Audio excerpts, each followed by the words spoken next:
Hello नमस्कार दोस्तों, आप सभी का हमारे चैनल पे हार्दिक स्वागत है। दोस्तों आज का वीडियो है वो स्टेनोग्राफर भर्ती के विद्यार्थियों के लिए बहुत ही महत्वपूर्ण वीडियो है। दोस्तों इस वीडियो में अपन चर्चा करने वाले हैं कि आपके जो डॉक्यूमेंट वेरिफिकेशन है वो 4 अप्रैल से स्टार्ट हो रहे हैं। तो उनमें आपको जो फॉर्म भरना है डॉक्यूमेंट वेरिफिकेशन करवाने के जाने के लिए वो कैसे भरना है, तथा जो शपथ पत्र बनवाने हैं वो कैसे कैसे बनवाने हैं और किस किस के बनवाने हैं, इन सभी के बारे में इस वीडियो में अपन विस्तार से चर्चा करने वाले हैं। तथा जानकारी प्राप्त करने के लिए आप वीडियो में अंत तक बने रहिएगा, आपको विस्तार से जानकारी मिलेगी। तथा चैनल को सब्सक्राइब कर लीजिएगा ताकि जो भी आपसे संबंधित नई जानकारी होगी वो आपको सबसे पहले मिल सकेगी। अब वीडियो को अपन स्टार्ट करते हैं। सबसे पहले आपको पे करना है, देखो सचिव राजस्थान कर्मचारी चयन बोर्ड जयपुर। फिर यहाँ किस डाकघर में अदा करने हैं, ये 100 रुपये का पोस्ट ऑर्डर लगाना है, वो किस में, जयपुर के डाकघर में। और आपको यहाँ आपका एड्रेस भरना है और ये होते हैं पोस्ट ऑर्डर नंबर, यह आपको फॉर्म में आगे भरने होंगे। आपका जो फॉर्म की PDF चाहिए तो टेलीग्राम चैनल को ज्वाइन कर लीजिएगा, वहाँ से उसका PDF मिल जाएगा, वहाँ से प्रिंट निकलवा सकते हैं। आपको PDF है उसकी 2 कॉपी में प्रिंट निकलवाना है। एक कॉपी भर के उसके बाद में उसकी फ़ोटोकॉपी वो वैलिड नहीं होगी, आपको दोनों कॉपी भरनी होगी। तो 2 कॉपियों में उसका प्रिंट निकलवाने। पोस्ट ऑर्डर है वो 1 कॉपी पे ही लगेगा, 100 रुपये का पोस्ट ऑर्डर लगेगा और ऐसे इसको भरना है। अब मैं आपको बता देता हूँ कि फॉर्म है वो कैसे फिलअप करना है। देखो ये फॉर्म है, उसमें सबसे पहले आपकी फ़ोटो लगेगी और फ़ोटो अटेस्टेड होगी। उसके बाद में आपको यहाँ रोल नंबर है, आपका जो प्रवेश पत्र है वो भी इसके साथ में लगेगा और आपका फॉर्म फिलअप किया था उसका वो प्रिंट भी इसके साथ में लगेगा। और आवेदन पत्र के क्रमांक, यहाँ मेरिट आपकी जारी नहीं हुई और ये पोस्ट ऑर्डर नंबर यहाँ आपको भरने हैं जो मैंने ऊपर बताए थे आपको। और विज्ञापन संख्या, आपकी विज्ञापन संख्या है 13/2018, 13/2018 आपकी विज्ञापन संख्या है, आपको ये भरने हैं।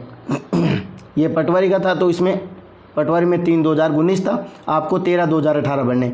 पद का नाम ये पटवारी है, आपको शीघ्र लिपिक बनना है या स्टेनोग्राफर भर दें। फिर आपके डिपार्टमेंट का नाम भरें, तो इसमें पटवारी के लिए राजस्व विभाग होता है तो आपके शासन सचिवालय, RPSC और प्रशासनिक सुधार विभाग में आपके हैं तो आपको ये भरना है। फिर यहाँ आपका कैटेगरी भरनी है, आप जिस कैटेगरी से हैं, सामान्य से SC ST OBC जनजाति जिससे भी हैं उसमें गुड का निशान करें, अन्यथा क्रॉस का निशान कर दें। फिर आपका मूल निवास, जन्म स्थान, राज्य, जिला, तहसील, ग्राम से हैं तो गांव का नाम, शहर से तो वार्ड का नाम भर दें। फिर आपको अतिरिक्त श्रेणी की बात करें, ये महिला के लिए हैं कि कैसी है, विधवा, विकलांग, वो विधवा, विवाहित, अविवाहित है तो उसके हिसाब से।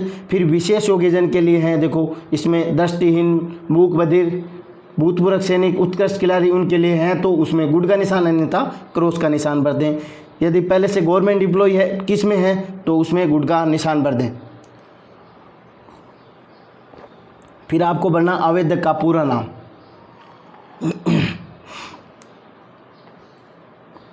या आपका पूरा नाम भरना है या अंग्रेजी में भरना है कैपिटल लेटर में। फिर पिता का नाम, माता का नाम, आपकी जन्म तिथि, विज्ञप्ति में निर्धारित तिथि को आयु, देखो विज्ञप्ति में निर्धारित तिथि क्या है, 1/1/2019 है। अब इसकी आयु है 14/11/1986, उस हिसाब से अपनी निकाल सकते हैं कि कितनी होगी। इसकी आयु होगी 32 वर्ष 1 माह और 17 दिन। आप इस हिसाब से अपनी आयु सभी निकाल सकते हैं कि ऊपर 1/1/2019 लिखे और नीचे जो आयु है उसमें ये घटा दें आप। फिर नागरिकता भारतीय, यदि धर्म हिंदू है तो हिंदू, मुस्लिम है तो मुस्लिम। फिर आपकी वैवाहिक स्थिति, विवाहित है, अविवाहित है, विधवा है, परित्यक्ता है तो उस हिसाब से। विवाहित है तो हाँ भरें, अन्यथा ना भरें, जो भी है इसमें लिख दें। विवाहित है तो अपनी पत्नी का नाम, विवाह कब हुआ, विवाह का स्थान, पंजीयन संख्या, पंजीयन का स्थान, पंजीयन का अधिकारी। यदि अधिकारी का नाम आपको ध्यान नहीं है तो कोई इम्पोर्टेंट बात नहीं है, नहीं भरें, छोड़ दें। यदि है तो भर दें। फिर अपने बच्चों की डिटेल, यदि विवाहित है तो। कुल संतान संख्या 2002 से पूर्व कितने हैं, 2002 के पश्चात कितने हैं, ये आपको यहाँ भरने होंगे। आपका पत्राचार का एड्रेस नाम सहित पूरा होना चाहिए, पिन कोड ज़रूर भरें और आपके यहाँ मोबाइल नंबर भी दे दें। देखो ऊपर लिखा मैं मोबाइल नंबर, यदि सेम है तो सेम भर दें, और पत्राचार का और अलग है, अस्थाई अलग है, तो उस हिसाब से भर दें। ये देखो इम्पोर्टेंट न्यूज़, यहाँ आपको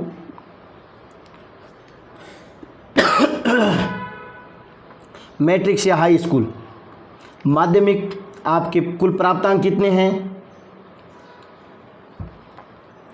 कुल कितनों में से कितने हैं, आपके कितने प्रतिशत है, आपकी श्रेणी क्या है, किस वर्ष में किया था, क्या सब्जेक्ट हैं, कोर्स की अवधि क्या है, रोल नंबर क्या आपके किस बोर्ड से किया है, और आपके यहाँ रोल नंबर के क्रमांक भरने।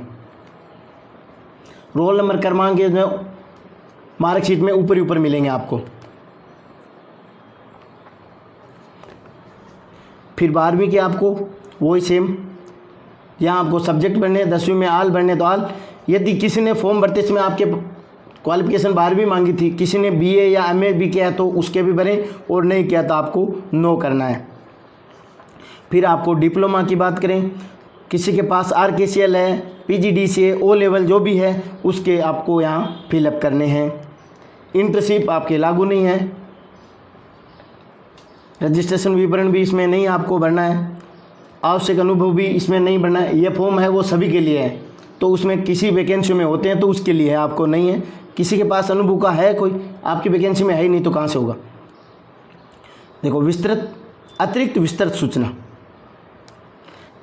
यदि कोई पहले से गवर्नमेंट एम्प्लॉय है, जैसे ये भारतीय थल सेना में है, तो वहाँ और किस पदनाम का विभाग के जयपुर में हो रहे हैं, और आपने पद ग्रहण कब, उस समय कब ग्रहण किया, और आप उस पद को कब छोड़ेंगे या छोड़ दिया, अस्थायी या अस्थायी थे, आपका मूल वेतन कितना था उस समय, वो भरना है।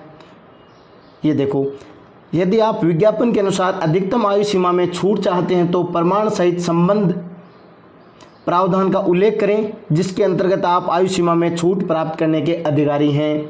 यदि आप आयु सीमा में छूट चाहते हैं तो यस करें, अन्यथा नो करें। यदि यस किया है तो आप उसका डॉक्यूमेंट उसमें पीछे लगाएं और उसका क्रम संख्या यहाँ 15, 12 जो भी है वो लगा दें। यदि आपके पास अनुभव का या जैसे पुरस्कार, पदक, विजय चिन्ह प्राप्त हैं तो आप, जैसे ये भूतपूर्व सैनिक है तो इसमें ये भरा है तो उसका क्रमांक यहाँ भरें। यदि आपके पास शोध किया हो तो पुस्तक या शोध प्रकाशित हो तो आप यस करें, अन्यथा नो करें। यस किया है तो यहाँ आपको क्रमांक भरना होगा। आपको कभी आयोग के द्वारा या बोर्ड के द्वारा चयनित वो दंडित या पदच्युत या ब्लैक लिस्ट या वर्जित किया है तो उसकी जानकारी दें, अन्यथा इसमें क्रॉस कर दें। यहाँ आपको स्थान, दिनांक या आवेदक के हस्ताक्षर, और यहाँ भी आपको हस्ताक्षर करने। हर कॉपी सेल्फ अटेस्टेड चाहिएगी, डॉक्यूमेंट लगा रहे हैं उसकी भी, और जो फॉर्म भर रहे हैं उसकी भी। पोस्ट ऑर्डर को अटेस्टेड मत करना बस, बाकी हर डॉक्यूमेंट है वो सेल्फ अटेस्टेड करना है आपको। यहाँ देखो ये कैसे भरना है, ये इम्पोर्टेंट है। अंक पत्र 10वीं का है आपका, यदि साथ में है अंक तालिका और प्रमाण पत्र उसकी जारी कब हुआ उसका क्रमांक, और वो उसकी डेट, जारी की क्रमांक और डेट दोनों भरने हैं। यदि 1 नंबर पे लगा है उसको सबसे पहले उसको लगाया तो 1 नंबर। अब किसी की साथ में ही है जो 2010 से पहले कर रहे हैं, 10वीं की है, उसके अंक तालिका और प्रमाण पत्र साथ में आए थे। 10 के बाद वालों के बाद में आए हैं, अलग अलग हैं, तो जो अलग हैं तो वो अलग, और साथ में है तो साथ में। देखो इसके 10वीं के साथ में है तो वही अंक तालिका और प्रमाण पत्र दोनों है, तो ऊपर तिथि और वो क्रमांक और संख्या दोनों एक एक, दोनों एक ही है तो एक लगा दें। अब 12वीं के देखो अलग अलग हैं, अंक पहले अंक तालिका के भरने हैं, उसके बाद में आपके सर्टिफिकेट के भरने हैं। अब अंक तालिका 2 नंबर पे, सर्टिफिकेट 3 नंबर पे। यदि अलग अलग है तो यहाँ 1, 2, 3, 4 हो जाएंगे आपके। किसी ने ग्रेजुएशन का शो किया है फॉर्म भरते समय, आपके पास 12वीं थी क्वालिफिकेशन आपके, तो ज़्यादातर अभ्यर्थियों ने नहीं किया है, और कर दिया किसी ने नहीं किया तो क्रॉस करें, कर दिया तो इस प्रकार से आप भर सकते हैं। उसके बाद में देखो आपका डिप्लोमा, जैसे आरकेसीएल, पीजीडीसीए, ओ लेवल जो भी आपने किया है वो, उसके यहाँ जारी का क्रमांक और तिथि, और यहाँ उसके कौन से नंबर पे आपका डॉक्यूमेंट है वो भर दें। उसका सर्टिफिकेट जैसे आरकेसीएल में साथ में है तो ये साथ ही भर दिया। अनुभव प्रमाण पत्र, किसी के पास जैसे भूतपूर्व सैनिक है या फिर पहले से इस भर्ती से संबंधित कोई अन्य अनुभव का है तो उसमें ये भरना है, अन्यथा नो करना है। मूल निवास आपको मूल निवास के क्रमांक की स्थिति को जारी हुआ और आपकी डॉक्यूमेंट वेरिफिकेशन के समय जो लिस्ट है पीछे का डॉक्यूमेंट में वो उसमें किस नंबर पे है क्रमांक में। जाति प्रमाण पत्र सीसी, ये देखो इम्पोर्टेंट है। सीसी में आपको एक तो जो लास्ट क्वालिफिकेशन है आपकी, जैसे 12वीं, बीए, एमए, बीएससी या एमएससी जो भी है, बीकॉम, एमकॉम, प्राइवेट किया तो उसको नहीं मिलेगा, रेगुलर वाले को मिलता ही है। तो 12वीं लास्ट रेगुलर किया है, उसके बाद में प्राइवेट किया तो 12वीं का, एमए किया तो एमए का, बीए किया तो बीए का, बीएससी, एमएससी उसका वो ओरिजिनल नहीं लगेगा, उसकी फोटोकॉपी लगेगी। और दो चरित्र प्रमाण पत्र आप सरपंच से या पार्षद से या फिर गजेटेड ऑफिसर से दो आपको बनवाने हैं। उसके बाद में आपको आधार कार्ड आपका लगेगा। आधार कार्ड की जगह आप दूसरा डॉक्यूमेंट भी लगा सकते हैं, लेकिन आधार कार्ड वैलिड है अच्छा और वही लगाते हैं सारे, तो आधार कार्ड लगा दीजिए, अच्छा रहेगा। विवाह प्रमाण पत्र यदि विवाहित है तो, अन्यथा आपका जो भी वो जो सर्टिफिकेट, जैसे अविवाहित है उसके लिए शपथ पत्र लगेगा, विवाहित है तो विवाह प्रमाण पत्र, और जो विधवा या परित्यक्ता है तो उसका आपका डॉक्यूमेंट आपका। और शपथ पत्र कौन सा कैसे बनाना है, विवाहित है तो बच्चों का, अविवाहित तो अविवाहित का, वो भी मैं आपको लास्ट में बता दूंगा। और किसी के पास में अदर कोई जानकारी है, डिप्लोमा है, जैसे आप कुछ बोलेंगे सर हम इसका स्टेनोग्राफर का डिप्लोमा लगाए, यदि लगाना चाहो तो आप यहाँ लगा सकते हैं, और अन्यथा इसकी कोई ज़रूरत भी नहीं इसमें। हाँ, ये कार्यालय टिप्पणी है, इसमें आपको कुछ भी नहीं भरना है। फिर ये शिक्षा संबंधी, यदि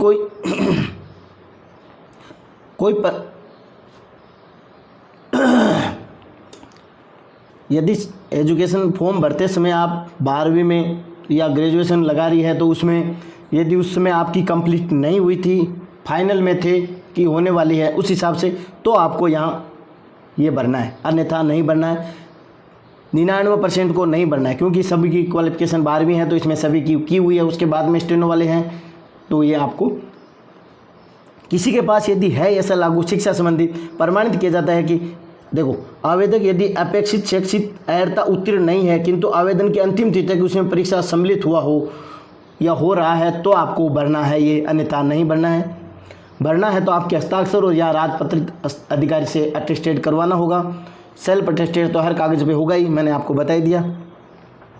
ये चेकलिस्ट का अभ्यर्थी की अनिवार्य शैक्षिक योग्यता विज्ञप्ति में निर्धारित योग्यता में सर्वथा अनुरूप या उससे भिन्न किंतु उसके समकक्ष है, सर्वथा अनुरूप है तो उसमें गुड का निशान करे थे, भिन्न उसके समतुल्य, जैसे 12वीं राजस्थान बोर्ड से किया है तो सर्वथा अनुरूप है, बाहर के उससे किया है उसके समकक्ष है तो भिन्न किंतु समकक्ष, उसमें गुड का निशान करें।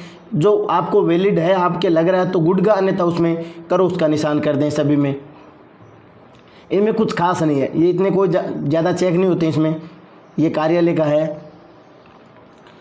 अब इसमें जो भी आपके लग रहे हैं कैटेगरी है उसी श्रेणी में हूँ, प्रवेश पत्र पर अंकित है, किसी ने EWS में किया और उसमें गलती से हो गया तो उसमें आपको ये इम्पोर्टेंट है कि भिन्न श्रेणी में प्रवेश पत्र में अंकित है वही है तो गुड का निशान, अन्यथा इसमें गुड क्रॉस कर दे और इसमें EWS में दिक्कत आएगी, बाकी तुम्हें तो ऐसा कुछ नहीं है। अनुभव का आपके पास है तो उसमें गुड का निशान करें, अन्यथा क्रॉस का निशान करें। इसको देख के और आप यदि आपके है तो गुड, अन्यथा उसमें क्रॉस कर दें जिसमें भी नहीं है। आयु की बात करें तो 1/1/2019 बताया था, आपके आयु जो भी है वो उसमें भर दें। जैसे इसकी 32 वर्ष 1 माह 17 दिन होगी तो ये पटवारी में 34 वर्ष, क्योंकि उसमें आगे की दी थी। न्यूनतम आपकी 18 से 40 ही है तो यहाँ 18 से 40 ही आपको भरना होगा। अभ्यर्थी स्वयं को निम्न में से किस श्रेणी में मानता है, जैसे 1 नंबर पे है आपका राजस्थान राज्य के अनुसूचित जाति जनजाति अन्य पिछड़ा वर्ग अति पिछड़ा वर्ग 1 में है तो 1 नंबर में है तो यहाँ 1 नंबर है, अनुसूचित जाति जनजाति उनमें है तो 2 नंबर भरें, उसमें गुड करके यहाँ आप उसकी संख्या लिख दें। किसी 2 में जैसे भूतपूर्व सैनिक में है तो फिर दोनों 1 और 6 लिख दी। या फिर एनसीसी से संबंधित 3 वर्ष की छूट की चाहते हैं तो उसमें गुड़ का निशान करके 1 और 11 भर दें। ये आपको नहीं भरना है, ये कार्यालय टिप्पणी करनी होगी, उसमें है। फिर आपको ये देखो ये भरना है, उसमें आपको फ़ोटो अटेस्टेड ये कैपिटल लेटर में भरना है। आपका नाम, surname, roll number, merit number आपके आए नहीं है तो वो, परमानेंट एड्रेस यदि सेम है तो वो भर दें, अन्यथा दूसरा भर दें। फादर की डिटेल इसको कोई चेक नहीं करेगा, ये आपको जैसे पटवारी में तो ले ही नहीं रहे, हो सकता है आपकी में लें तो आपको भर के ले जाना ज़रूरी है, क्योंकि हो सकता है आप में मांग लें और किसी में, अब जैसे स्टार्टिंग में पटवारी में लिया था कि ये ले लिया और अटेस्टेड वो करने की ज़रूरत नहीं है, सिर्फ फ़ोटो अटेस्टेड और सिग्नेचर कर दें और वो जमा लिया था। अब लास्ट में आपका ले ही नहीं रहे पटवारी में, तो कुछ खास नहीं, आपको ये देख करके फादर की डिटेल है, मदर की डिटेल, हस्बैंड वाइफ जो भी है आपके लिए लागू है तो वो भर दें, अन्यथा नहीं भरें। यहाँ आपकी 10वीं कब हुई थी, 12वीं कब हुई थी, BA कब हुई थी, वो भर दें। यदि आपके पास कोई गवर्नमेंट एम्प्लॉय है पहले से तो उसमें भर दें, अन्यथा उसमें नील कर दें। हाँ, ये भरना आपको कि दो का आपके जो लोकल हैं उसका, कि ये गारंटर हैं अपने, उस हिसाब से किसी 2 का नाम, जैसे कोई टीचर का नाम, उसका मोबाइल नंबर, सरपंच या वार्ड पंच, पार्षद, 2 गांव के मुखिया का कोई भी, उसका आपको यहाँ भरना है। और ये सर्टिफिकेट आपको यहाँ भर के और यहाँ अटेस्टेड करवाना है, ये भर के ज़रूर ले जाएं भाई। हो सकता है ले या नहीं ले, पटवारी में नहीं लिया, पहले लिया था, अपने को लेके जाना है। ये अटेस्टेड इसमें नॉर्मल है कि कुछ खास नहीं है, कि देख के और आपको जो भरना है वो भर दें। अब देखो इम्पोर्टेंट न्यूज़ है, संतान संबंधी घोषणा पत्र। यदि अविवाहित है, अविवाहित का शपथ पत्र आपको बनवाना है। विवाहित है तो उसको आपका शपथ पत्र बनवाना है। उसके पास परफॉर्मा है, नहीं है तो इसमें से आप देख करके बनवा लें भाई। यदि विवाहित है, मेरा चयन या आपका जो डिपार्टमेंट है उसमें भर लें। जैसे आपका डिपार्टमेंट है कि शासन सचिवालय, RPSC, प्रशासनिक सुधार विभाग, वो भर दें। और मेरा विवाह और ये मेरे संतानों की संख्या,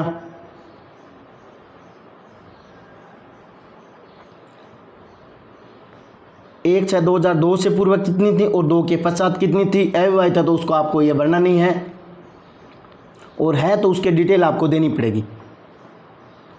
और ये पॉइंट ज़रूर लिखवाएं, यदि अब 2 है तो 2 से अधिक नहीं, और नहीं है तो मैं इसमें लिखना आपको कि 2 से अधिक संतान मैं नहीं करूँगा। और अविवाहित है तो उसमें उसकी जगह आपको ये पॉइंट भी लिखवाना, और एक पॉइंट ये लिखवा दें कि दहेज नहीं लूँगा। आपको अलग अलग नहीं बनवाने, एक में ही आप पॉइंट डलवा दें, कोई दिक्कत नहीं आएगी।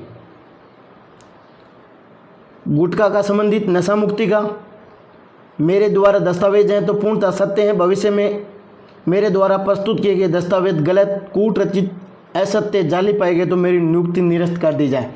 ये भी आपको पॉइंट डलवा देना है। शादी के समय किसी प्रकार का दहेज नहीं लिया, विवाहित है तो, और अविवाहित है तो नहीं लूँगा।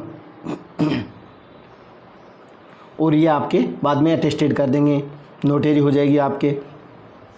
उसके अलावा मैं आपको बता देता हूँ, शपथ पत्र जिनके जैसे नाम में करेक्शन है, अंक तालिका के नाम में करेक्शन है, तो वो शपथ पत्र बनवा लें कि इसमें है, उसमें पूरी डिटेल आप भर दें कि भाई इसमें नाम में यहाँ मेरा संशोधन है, इसकी स्पेलिंग में ये है, तो वो आप उसका शपथ पत्र बनवा लें। और एक बात साथ में शपथ पत्र एक और बनवाना है, जो EWS के ये हैं, तो जैसे किसी ने EWS में 2.5 लाख रुपए से कम की आय उसमें भर दी और फॉर्म भरते समय और अब वो सर्टिफिकेट नहीं बन रहा है, कुछ अभ्यर्थियों के साथ ऐसा हो रहा है। यदि नहीं बन रहा है तो आपको क्या करना है कि वो शपथ पत्र बनवा ले, कि उसमें क्या आपको लैंग्वेज लिखनी है कि ई मित्र की गलती से भरा गया, ई मित्र की गलती से भरा गया ये, और मैं इसमें नहीं हूँ, मैं अपनी कैटेगरी का नाम दे दें कि इसमें हूँ मैं, और उसमें साथ में शपथ पत्र बनवा करके, और आपको जितनी फीस में छूट ली थी 350 में से जो 250 है 100 रुपये की या 200 रुपये की जो छूट ली थी आप, वो छूट के उतनी फीस में छूट ली थी उतना आपको पोस्टल ऑर्डर साथ में लेके जाना है। वो पोस्टल ऑर्डर आपको साथ में लेके जाना है और वो उसमें साथ में लगाना है। ये शपथ पत्र जिसके लागू हो वो बनवाना है, अन्यथा नहीं बनवाना है। जैसे करेक्शन का है या फीस में छूट का है, जैसे EWS में यार सर्टिफिकेट बनवा लिया उसको नहीं। और साथ में आपको जो डॉक्यूमेंट है उसमें बताएं वो तो है ही है। उसके बाद में आपको मैं बता देता हूँ आपके एडमिट कार्ड और आपका फॉर्म फिलअप किया था वो फॉर्म आपको लेके जाने हैं। और 100 रुपये का पोस्टल ऑर्डर मैंने आपको बता दिया, एक ही लेके जाना है, दोनों फॉर्म पे नहीं लगाना है, वो एक फॉर्म पे लगाना है और बाकी ये लगाने हैं। धन्यवाद दोस्तों, वीडियो अच्छा लगा तो ज़्यादा से ज़्यादा शेयर करें तथा चैनल को सब्सक्राइब कर लीजिएगा ताकि जो भी आपसे संबंधित नई जानकारी होगी वो आपको सबसे पहले मिल सकेगी।